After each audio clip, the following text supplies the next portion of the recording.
Youth है वो कैसे टूरिज्म के थ्रू कमा सकता है? हमारे कुछ युवा जो मतलब पढ़ाई कर रहे थे, तो जब सीजन आता था तो उस टाइम में आकर के वो होटल्स में काम कर रहे होते थे और एक तरह से वो ट्रेंड स्टाफ नहीं होता था, वो एक तरह से सपोर्टिंग स्टाफ के तौर पे काम करते थे, बहुत कम रेम्यूनरेशन पे काम करते थे क्योंकि बहुत ही गरीब बैकग्राउंड से आते हैं। सो इकोनॉमी को स्ट्रेंथन करने के लिए, यूथ को एम्प्लॉयमेंट देने के लिए जो है वो सबसे इम्पोर्टेंट ये है कि कैसे हम इस जो हमारी इंडस्ट्री है, टूरिज्म इंडस्ट्री है, उसको सस्टेनेबली कैसे आगे बढ़े। पैराग्लाइडिंग एक्टिविटीज है, ट्रैकिंग एक्टिविटीज है, इवन हम देखते हैं माउंटेनियरिंग का और इवन स्नो बेस्ड टूरिज्म का भी यहाँ पे स्कोप है। उसको कैसे आगे बढ़ाना, उसकी भी जो हम स्ट्रेटेजीज बना रहे हैं। जो 8 महीने का काम है वो इतना हो कि 4 महीने जो बाकी साल के बच गए उसमें वो सस्टेन कर जाए। डिस्ट्रिक्ट कांगड़ा ही नहीं बल्कि अदर डिस्ट्रिक्ट का आपके पास भार है, तो वो आप कैसे मैनेज करते हैं वो चीज़? जी, मेरे पास हेलो फ्रेंड्स, मैं विकास शर्मा। आज धर्मशाला में जो हमारे आज के गेस्ट हैं वो विनय दीवान जी सर हैं, जो sir district development tourism development officer हैं सर। और सर से हम जानेंगे कि जो कांगड़ा के ऊपर अभी बात चर्चा चल रही है कि टूरिज्म बढ़ रहा है और डिस्ट्रिक्ट बनाया जाएगा, और अभी साथ साथ आप देख रहे होंगे कि अभी हाईवे का काम लगा हुआ है, एयरपोर्ट का काम लगा हुआ है, और अभी कोरोना के बाद और ज़्यादा टूरिस्ट बढ़ा है। तो सर वो कैसे इस पूरे डिस्ट्रिक्ट को और एडिशनल जो चार्जेस हैं सर के पास, उसको सर कैसे संभाल रहे हैं? सर स्वागत है आपका। धन्यवाद। देखिए, टूरिज्म जो है वो हिमाचल जीडीपी का ऑलमोस्ट 7% जो रिकॉर्डेड है जी, डायरेक्टली कंट्रीब्यूट करता है और स्कोप बहुत है। और इकोनॉमी को स्ट्रेंथन करने के लिए ऑनरेबल चीफ मिनिस्टर ने कांगड़ा को टूरिज्म कैपिटल के तौर पे डिक्लेयर किया हुआ है जी। और क्योंकि बहुत सारा यूथ जो है डायरेक्टली और इनडायरेक्टली टूरिज्म इंडस्ट्री से जुड़ा हुआ है, एम्प्लॉयमेंट अपॉर्चुनिटीज भी इसी फील्ड में है क्योंकि हिमाचल बीइंग हिली स्टेट, जो अदर इंडस्ट्रियल एक्टिविटीज हैं उसका बहुत लिमिटेड स्कोप है। कुछ ही डिस्ट्रिक्ट्स हैं जिसमें जो प्लेन से कनेक्टेड है, वहाँ पे इंडस्ट्रीज का स्कोप है। बद्दी बरोटी वाला एरिया है, टालीवाला वाला एरिया है और कुछ जो है वो टेरेस वाला एरिया है। तो इस तरीके से कुछ एक डिस्ट्रिक्ट्स तक ही ये एक्टिविटीज जो है वो सीमित हैं। काला अम्ब भी एक एरिया है सिरमौर का। तो बाकी जितनी भी एक्टिविटीज इनर एरियाज में है वो सारी टूरिज्म बेस्ड है, हॉर्टिकल्चर और एग्रीकल्चर बेस्ड है। सो इकोनॉमी को स्ट्रेंथन करने के लिए, यूथ को एम्प्लॉयमेंट देने के लिए जो है वो सबसे इम्पोर्टेंट ये है कि कैसे हम इस जो हमारी इंडस्ट्री है, टूरिज्म इंडस्ट्री है, उसको सस्टेनेबली कैसे आगे बढ़ाएं। जी। और ये एक बहुत बड़ा चैलेंज है क्योंकि इकोलॉजिकली बहुत फ्रेजाइल है हमारी स्टेट और टूरिस्ट बाहर से आता है तो हमेशा रिस्पॉन्सिबल टूरिज्म नहीं करता है जी। कहीं ना कहीं निसेंसिकल वैल्यू बहुत ज्यादा होती है और कैरिंग कैपेसिटी से ज्यादा अगर टूरिस्ट आता है तो हमारे रिसोर्सेज पे बहुत ज्यादा बोझ पड़ता है। तो किस तरह से क्वालिटी टूरिज्म यहाँ पे डेवलप हो, किस तरह से वर्ल्ड क्लास टूरिज्म यहाँ पे डेवलप हो, तो इसको जो है वो आगे बढ़ाने के लिए एक बहुत बड़ी जिम्मेवारी डिपार्टमेंट पे है, जिसको हम जो है वो अब आगे वेरियस मैनर्स में अलग अलग तरीके से जो वो आगे बढ़ा रहे हैं। उसमें फर्स्ट आता है कि हमारे जो ऑलरेडी जिस तरह का पैटर्न है टूरिज्म के, उसको ऑब्जर्व करके उसको कैसे सस्टेनेबल बनाया जाए। सबसे इंपॉर्टेंट है रिलीजियस टूरिज्म। रिलीजियस टूरिज्म में अगर आप देखोगे हमारे यहाँ पे 3 जो है वो श्राइन्स हैं, माता के टेम्पल है जो शक्तिपीठ है जी, और चिंतपूर्णी हो गई, माता ब्रजेश्वरी देवी धाम हो गया, माता ज्वाला जी हो गया, उसके अलावा सिद्धपीठ है जी, और उसमें माता चामुंडा देवी और माता बगलामुखी बहुत ही इम्पोर्टेंट है। उसके अलावा हमारे यहाँ पे वैजनाथ टेम्पल भी है जिसकी अलग से जो है वो एक रिलीजियस टूरिज्म में एक बहुत बड़ी वैल्यू है। और बहुत सारे और भी टेम्पल्स हैं यहाँ पे, जैसे खनियारा में अगंजर महादेव टेम्पल है और भी बहुत सारे जो है वो ट्रैक्स पे भी, जैसे गुड़ा माता टेम्पल है। बहुत सारे टेम्पल्स हैं जो छोटे छोटे टेम्पल्स हैं जो टूरिज्म, रिलीजियस टूरिज्म को बढ़ावा देते हैं। उसके अलावा हमारे पास हिज हॉलीनेस दलाई लामा है जो बुद्धिस्ट सर्किट है, मैं उसकी बात करूंगा। उसका एक इंटरनेशनल टूरिस्ट के लिए एक डेस्टिनेशन के तौर पे धर्मशाला फेमस है। yes. और मैक्लोडगंज जो है वो वर्ल्ड फेमस है। उसके अलावा यहाँ वेलनेस का बहुत ज्यादा स्कोप है और एडवेंचर टूरिज्म का बहुत स्कोप है जिसपे हम बहुत मल्टीफेरियस लेवल पे काम कर रहे हैं। अभी पौंग डैम का भी जो है वो हमने एक district water sports and allied activities society जो कांगड़ा में रजिस्टर्ड सोसाइटी है उसके तहत वहां पे भी एक्टिविटीज कुछ स्टार्ट होने वाली हैं, उसका भी टेंडर किया था। और टूरिज्म डिपार्टमेंट की तरफ से भी 2 एरियाज जो हैं उन पे जो कि इन प्रिंसिपल अप्रूवल आ गया है वाइल्ड लाइफ सेंचुरी पौंग से उन 2 एरियाज को बाहर करने के लिए, वहां पे भी आगे जो है हम प्लानिंग कर रहे हैं। इसके अलावा बायोडाइवर्सिटी कंजर्वेशन सोसाइटी जो डिपार्टमेंट ऑफ फॉरेस्ट की है, वो भी पौंग डैम में जो है वो एक्टिविटीज करवा रही है इको टूरिज्म एक्टिविटीज को प्रमोट करने के लिए, उसके साथ भी हम कोलैबोरेट करने वाले हैं। और बहुत सारी इस तरह की जो एक्टिविटीज हैं, खासकर एडवेंचर टूरिज्म में पैराग्लाइडिंग एक्टिविटीज हैं, और भी बहुत सारी जैसे ट्रैकिंग एक्टिविटीज है, इवन हम देखते हैं माउंटेनियरिंग का और इवन स्नो बेस्ड टूरिज्म का भी यहाँ पे स्कोप है। उसको कैसे आगे बढ़ाना, उसकी भी जो हम स्ट्रेटेजीज बना रहे हैं। सिविल एविएशन जो है वो टूरिज्म को बूस्ट देता है, रोड इंफ्रास्ट्रक्चर बूस्ट देता है। अभी हमारे 2 रोड्स जो है नेशनल हाईवेज, उनको जो है वो 4 लेनिंग उनका काम चला हुआ है। और हम उम्मीद कर रहे हैं कि 1 साल में जो है वो सिनेरियो थोड़ा डिफरेंट हो जाएगा। सो वीकेंड टूरिज्म जो है वो यहाँ पे बढ़ जाएगा। और हम उम्मीद कर रहे हैं कि खासकर जो नियर बाय प्लेन्स में डेस्टिनेशन है, वहां से बहुत सारे लोग इस डेस्टिनेशन को टच कर रहे होंगे। तो अभी जो हम देखते हैं कि 1 नाइट स्टे वाला ये डेस्टिनेशन है, आने वाले टाइम में जो इंफ्रास्ट्रक्चर यहाँ पे डेवलप हो रहा है, जो भी होटल चेन्स यहाँ पे इंफ्रास्ट्रक्चर अपना डेवलप कर रही है, चाहे प्राइवेटली कर रही है, तो हम ये समझ रहे हैं कि आने वाले टाइम में ये 3 से 4 दिन का मिनिमम जो है वो डेस्टिनेशन बनेगा। अभी स्पोर्ट्स टूरिज्म का यहाँ बहुत स्कोप है, कन्वेंशन टूरिज्म का बहुत स्कोप है। तो स्पोर्ट्स टूरिज्म में अभी भी अगर आप देखेंगे, साई में अभी कंपटीशन चल रहे हैं जी। और इस ग्राउंड में जो है ऑलमोस्ट 4 to 5,000 जो है वो बाहर से पार्टिसिपेंट्स यहाँ पे हैं। उसके अलावा आईपीएल नजदीक आ रहा है, हमें आईपीएल है, तो वो भी एक बहुत बड़ी डोज होगी टूरिज्म को बूस्ट करने के लिए। और बहुत सारी एक्टिविटीज जो हैं, जो कहीं कोई फेस्टिवल हो रहे हैं, कहीं कोई फेयर हो रहे हैं, वो भी टूरिज्म को बढ़ावा देते हैं। तो इन चीजों को हाईलाइट करने की भी एक स्ट्रेटजी हम बना रहे हैं।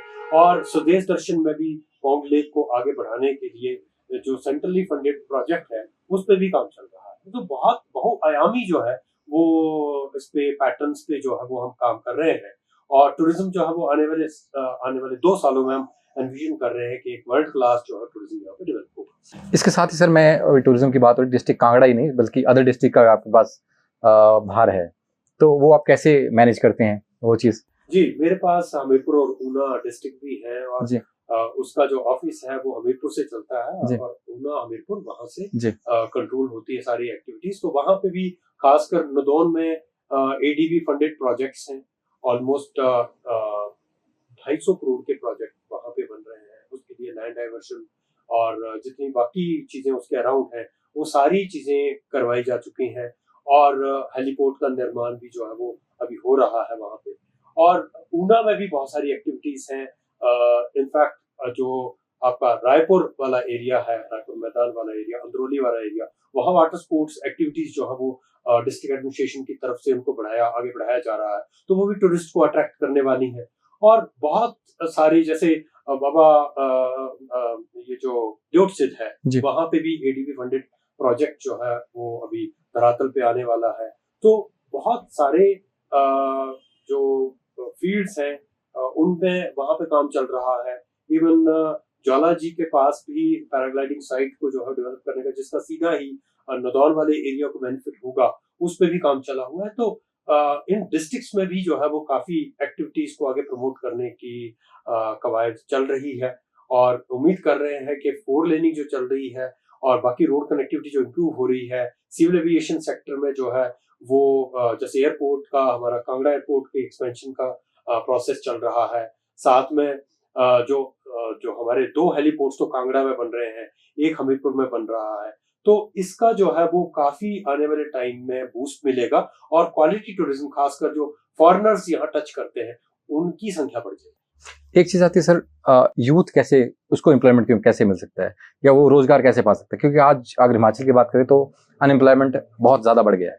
तो एक यूथ है, वो कैसे टूरिज्म के थ्रू कमा सकता है?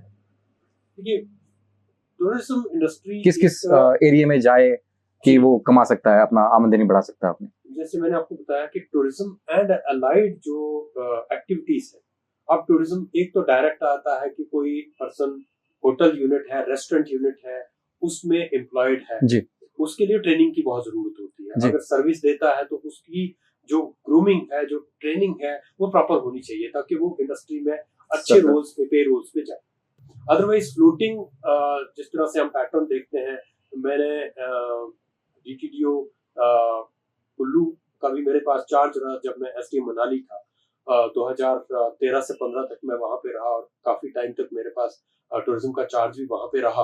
तो मैं पैटर्न्स देखता था। तो वहां क्या है कि जो हमारे कुछ युवा जो मतलब पढ़ाई कर रहे थे, तो जब सीजन आता था तो उस टाइम में आकर के वो होटल्स में काम कर रहे होते थे और एक तरह से वो ट्रेंड स्टाफ नहीं होता था, वो एक तरह से सपोर्टिंग स्टाफ के तौर पे काम करते थे, बहुत कम रेम्यूनरेशन पे काम करते, क्योंकि बहुत ही गरीब बैकग्राउंड से आते थे ये लोग, खासकर बंजार वाले एरिया से। और हम देखते थे कि उनको कम पे मिल रही है, लेकिन ये है कि पढ़ाई को कैसे आगे सस्टेन करना है, उसके लिए वो थोड़े पैसे पे भी जो है वो काम कर रहे होते थे। तो मैं देखता था कि बहुत ज्यादा एक एंथुसियाज्म होता था कि कुछ पैसा हम बनाएंगे। तो अगर स्किल डेवलपमेंट उनकी हो जाती है तो एक तरह से डायरेक्टली वो इंडक्ट हो जाते हैं इंडस्ट्री में, और स्किल जो है वो बहुत जरूरी है, जो खासकर कोर जो एरिया है टूरिज्म का। दूसरा आता है अलाइड एक्टिविटीज में, उसमें आता है आपका जैसे टैक्सी। तो ऑपरेटर के तौर पे कई लोग रजिस्टर होते हैं जिनके पास अपने फाइनेंसेस का सोर्स होता है, कुछ लोन पे भी काम करते हैं। तो टैक्सीज का ट्रेवल एजेंसीज अपना के तौर पर रजिस्टर होकर के टैक्सीज वगैरह भी ऑपरेट करते हैं, कुछ ड्राइवर्स के तौर पे भी काम करते हैं। अच्छा, कुछ जो है वो गाइड के तौर पे काम करते हैं जी। तो इवन ट्रैकिंग गाइड का बहुत ज्यादा स्कोप है।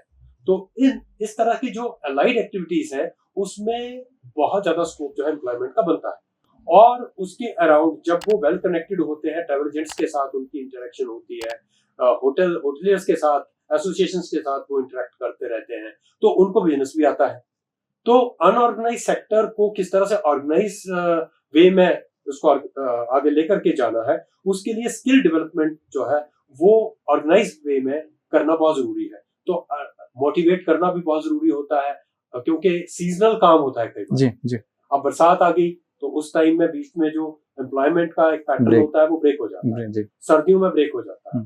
तो जो 8 महीने का काम है वो इतना हो कि 4 महीने जो बाकी साल के बच गए उसमें वो सस्टेन कर जाए। सो इसके लिए फिर वो आउट माइग्रेशन नहीं होती, कोई बद्दी बरोटी वाला नहीं जाएगा या एक्सप्लॉइट और कहीं जगह जैसे प्लेन्स में जाना पड़ता है यूथ को, वो नहीं होगा। तो उसके लिए ये है कि क्वालिटी टूरिज्म के साथ जो है, जैसे क्वालिटी टूरिस्ट आता है उसको वर्ल्ड क्लास सर्विस देने के लिए स्किल्स जो है वो बहुत जरूरी है। अब हमारे पास जैसे इस वक्त मेरे पास एक एडिशनल चार्ज है प्रिंसिपल होटल इंस्टीट्यूट जो मैनेजमेंट होटल मैनेजमेंट है SIHM धर्मशाला का कन्यारा बेस्ड है, उसका भी चार्ज है। तो वहां पे डिप्लोमा कोर्सेज और डिग्री कोर्सेज जो अभी हो रहे हैं, मैं आपके माध्यम से बताना चाहूंगा कि वहां पे national council for hotel management catering technology से हमारा इंस्टीट्यूट एफिलिएटेड है, और जो डिग्री अवार्ड होती है वो जवाहरलाल नेहरू यूनिवर्सिटी दिल्ली से होती है, जो कि बहुत ही प्रीमियर इंस्टीट्यूट्स को बिल्कुल। और हमारे जो यहाँ पे स्टूडेंट्स डिग्री और डिप्लोमा लेकर के जाते हैं वो सीधी उनकी 5 स्टार होटल्स में प्लेसमेंट है, उससे कम नहीं है जी। और जो एक्सपोजर लेकर के आते हैं उनको यहाँ पे भी जो 5 स्टार कैटेगरी के होटल्स हैं वो वहां पे एम्प्लॉयमेंट का आसानी हो जाती है। तो एक्सपोजर जैसे गोवा जाकर के या से अब्रॉड चले जाते हैं, दुबई चले जाते हैं, मॉरिशस चले जाते हैं, उसके बावजूद भी वापस आकर के, क्योंकि फैमिली कंडीशंस इस तरह की होती हैं कईयों की, खासकर कोविड के बाद हमने देखा कि पेरेंट्स अकेले थे, तो वापस आकर के उन्होंने जो है वो यहाँ पे एम्प्लॉयमेंट सीख की। एंड हम देखते हैं कि बहुत सारी चेन्स ऑफ होटल्स यहाँ पे आ रही हैं और they are happy to employ them, because उनको एक लोकल जो है वो कस्टम कल्चर जानने वाला मिल जाता है और उनको कंपैरेटिवली लेस पे करना पड़ता है। रीजन भी वो कहीं ना कहीं लोकली सिचुएटेड होते हैं, अलग से मैन पावर को सस्टेन करने के लिए होटलियर्स को खर्चा नहीं करना पड़ता।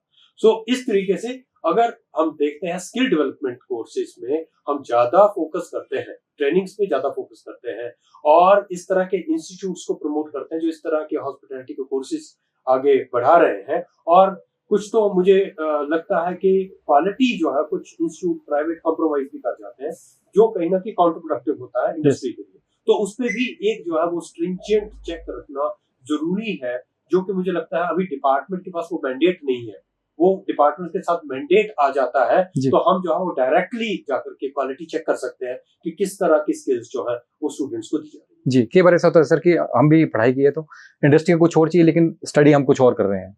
गैप एक चीज इंडस्ट्री जी, और ट्रेनिंग। बिल्कुल, जो प्रैक्टिकली चाहिए जी। वो ऐसा इम्पार्ट ट्रेनिंग्स नहीं की जा रही है कई जगहों पे, इसलिए हम चाह रहे हैं कि कहीं ना कहीं कोई कंट्रोल हो, कोई ना कोई चेक हो।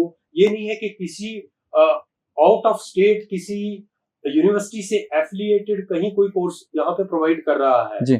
और वो क्वालिटी एजुकेशन नहीं दे रहा है। कई इंस्टीट्यूट हमें पता चला कि दो दो रूम्स में भी चल रहे हैं, जी, जी। जिनके पास प्रैक्टिकली एक्सपीरियंस देने के लिए कोई लैब तक नहीं है। जी। सो इन जो टेंडेंसीज है इनको कर्व करने की जरूरत है, और मुझे लगता है कि इसमें जो है सरकार को जो है वो हस्तक्षेप करना भी चाहिए।